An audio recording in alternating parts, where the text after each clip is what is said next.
Hello everyone, आज की video में हम यूनिकनेस ऑफ कोशी प्रॉब्लम के बारे में पढ़ेंगे। इससे जो प्रीवियस वीडियो थी हमारी, उसमें हमने पढ़ा था कि कोशी प्रॉब्लम क्या होती है और उसको सोल्व कैसे कैसे किया जा सकता है।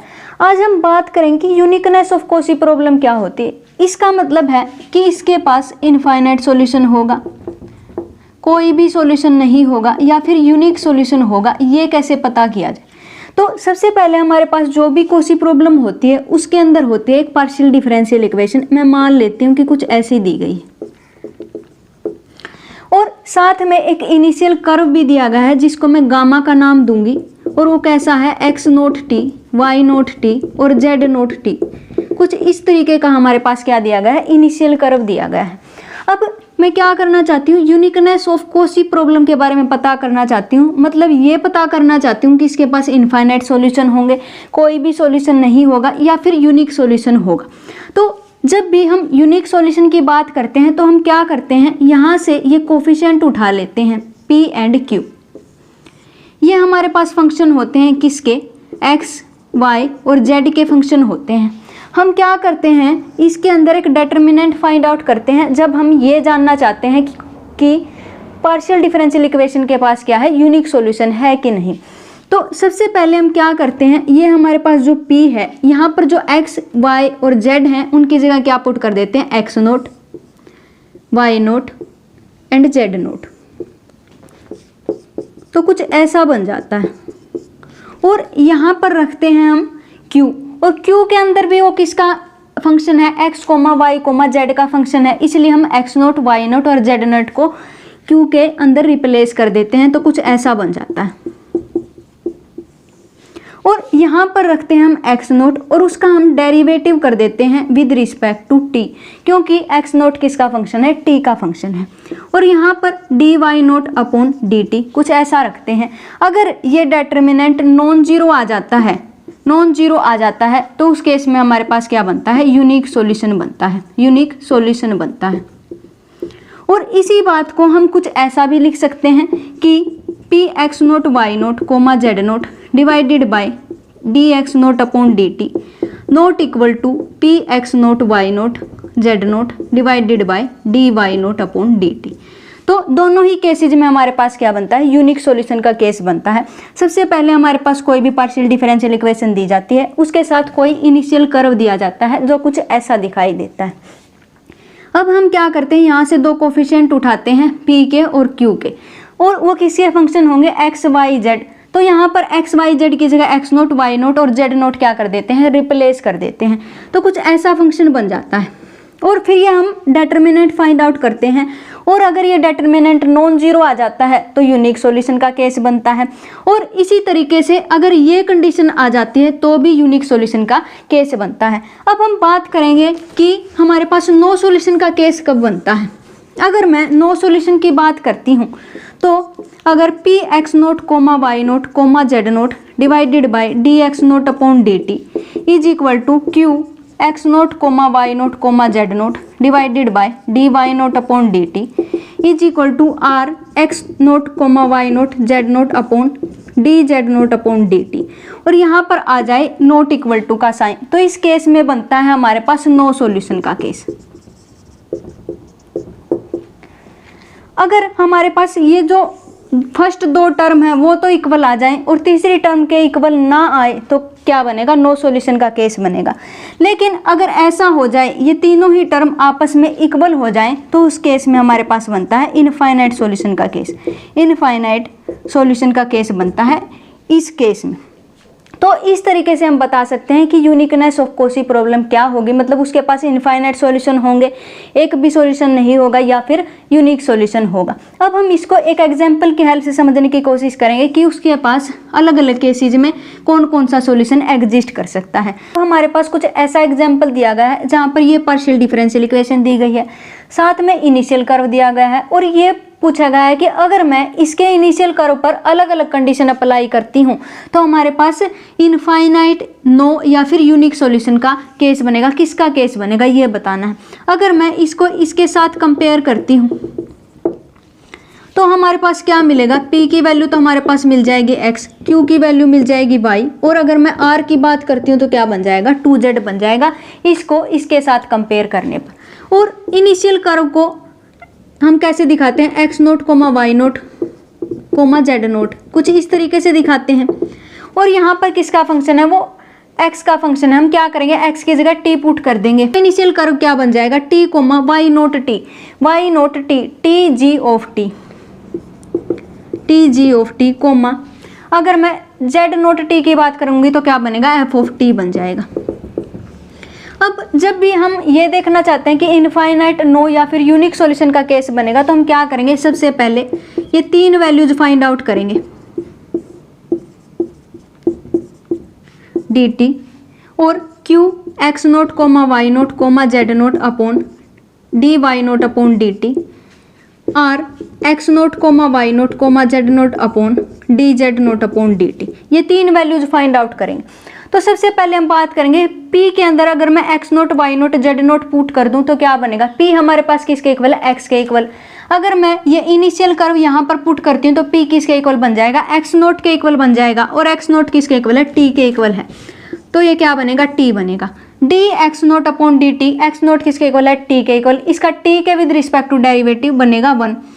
q X naught Y naught Z naught t क्या बनेगा, q किसके इक्वल है, y के इक्वल, तो q किसके इक्वल बन जाएगा, y नोट t के इक्वल, और y नोट t यहाँ से किसके इक्वल है, t g ऑफ t के इक्वल है, t g of t divided by D Y naught upon D T, मतलब इसका डेरिवेटिव करना विद रिस्पेक्ट टू t। एक बार तो t को एज इट इज रखते हैं, g dash t plus g of t, कुछ ऐसा बन जाएगा, t g dash t plus g of t। और r X naught Y naught Z naught किसके इक्वल बनेगा, ये बनेगा 2z नोट के इक्वल, मतलब z नोट किसके इक्वल है, एफ टी के इक्वल, मतलब r X naught Y naught Z naught किसके इक्वल बनेगा, 2 एफ ऑफ टी के इक्वल बन जाएगा, और D Z naught upon D T मतलब एफ डैश टी के इक्वल बन जाएगा। सबसे पहले केस में क्या दिया गया है कि एफ ऑफ टी किसके इक्वल है, 2t के इक्वल है, और जी ऑफ टी किसके इक्वल है, 1 के इक्वल है। जी ऑफ टी किसके इक्वल है, 1 के इक्वल है, और 1 के इक्वल है तो इसका डेरिवेटिव क्या बनेगा, 0 बनेगा, मतलब ये वाली टर्म यहाँ से चली जाएगी। और जी ऑफ टी किसके इक्वल है, 1 के इक्वल है, तो ये क्या बन जाएगा, t अपॉन 1 बन जाएगा, मतलब ये दोनों इक्वल हो जाएंगे। अब बात करते हैं इसकी, 2 into F of T, F of T क्या बनेगा, 2t बनेगा, मतलब 4t आ जाएगा यहाँ पर, और एफ डैश टी इसका डेरिवेटिव एक बार विद रिस्पेक्ट टू t करना है तो क्या बनेगा, 2 बनेगा, और यहाँ पर आ जाएगा 2t, जो इन दोनों के इक्वल नहीं होगा, तो इस केस में हमारे पास क्या बनेगा, नो सॉल्यूशन का केस बन जाएगा। अब जब हमने ये वैल्यू सोल्व की थी तो हमारे पास क्या आया था, t अपॉन 1, और यहाँ पर q की जगह क्या आया था, t g of t divided bye t g dash t plus g of t, और यहाँ पर आया था 2 f of t divided bye f dash t। अब हम बात करेंगे सेकंड केस की। सेकंड केस में हमारे पास क्या दिया गया है कि f ऑफ x किसके इक्वल है, 2x स्क्वायर के, और g ऑफ x फिर से किसके इक्वल है, 1 के। तो यहाँ से हमारे पास क्या आ जाएगा, t अपॉन 1 ही आ जाएगा यहाँ से, और g ऑफ t किसके इक्वल है, 1 के इक्वल है, तो यहाँ पर g ऑफ t पुट करेंगे तो क्या बनेगा, यह टर्म फिर से 0 बन जाएगी, और यहाँ पर क्या बन जाएगा, t अपॉन 1 बन जाएगा। और अगर मैं यहाँ की बात करती हूँ तो यहाँ पर क्या बनेगा, 2 into F of T, 2 into 2t square 4t square divided by F dash T, हमारे पास क्या बनेगा, 4t बनेगा। तो यहाँ से हमारे पास क्या बन जाएगा, t अपॉन 1 बन जाएगा। तो इस केस में हमारे पास क्या बनेंगे, इनफाइनाइट सॉल्यूशन बनेंगे।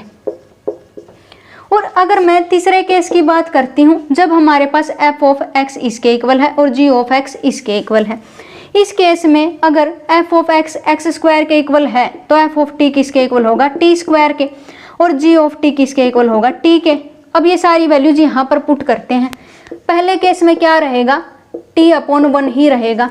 अगर मैं इसकी बात करती हूँ, g of t, t into T क्या बनेगा, t square divided by T G dash T, इसका एक बार डेरिवेटिव करेंगे t के विद रिस्पेक्ट टू तो क्या बनेगा, 1 t plus g of t हमारे पास क्या है, t मतलब 2t, और साथ में हमारे पास यहाँ पर क्या आ जाएगा, 2 into F of T, 2x square मतलब 2t square divided by F dash T 2t, हमारे पास किसके इक्वल बनेगा, यहाँ से ये बन जाएगा t अपॉन 2 के इक्वल, और ये बन जाएगा टी के इक्वल। लेकिन ये पहली दो टर्म सी इक्वल नहीं है, तो इसका मतलब यहाँ पर क्या बनेगा, यूनिक सॉल्यूशन का केस बनेगा। तो इस तरीके से हम फाइंड आउट कर सकते हैं कि हमारी कौन-सी प्रॉब्लम के पास इनफाइनाइट सॉल्यूशन होगा, या फिर नो सॉल्यूशन होगा, या फिर यूनिक सॉल्यूशन होगा। अब हम बात करेंगे surface orthogonal to the given surface. Surface orthogonal to a given surface. अब यहाँ से क्या है, surface orthogonal to a given surface, मतलब एक सरफेस तो मानना पड़ेगा जो हमारे पास दिया गया है। हमारे पास कुछ ऐसा सरफेस दिया गया है, मैं ये मान लेती हूँ। यह क्या है, फैमिली ऑफ द सरफेस है, फैमिली ऑफ सरफेसेज। ऐसा क्यों है, अगर मैं इस सी को अलग अलग वैल्यू दूंगी तो अलग अलग सरफेस आ जाएंगे, इसलिए क्या है, हमारे पास फैमिली ऑफ द सरफेसेज है। अब अगर मैं इसका डेरिवेटिव करती हूँ तो हमारे पास क्या बनेगा, curl F upon curl X into D of X plus curl F upon curl Y into D of Y plus curl F upon curl Z into D Z, किसके इक्वल बन जाएगा, 0 के, क्योंकि सी तो कैसा है, कॉन्स्टेंट है। तो यहाँ से हमारे पास कुछ ऐसा बन जाएगा। तो इसको मैं कुछ ऐसा भी लिख सकती हूँ,